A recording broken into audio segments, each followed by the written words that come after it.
వేసామని. అవును చెప్పినా.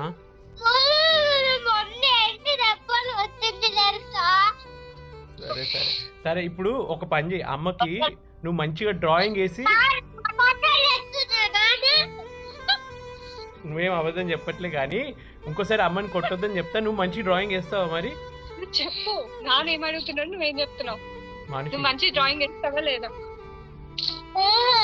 Please వేయదంటే colours మనిషి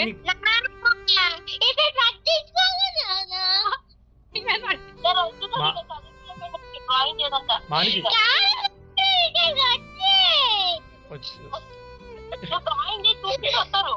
మనిషి నేను నీకోసము కలర్ పెన్సిల్స్ అవన్నీ కొంటున్న ఒక బ్యాగ్ కొనుక్కొని వస్తున్నా నువ్వు డ్రాయింగ్ వేయడానికి.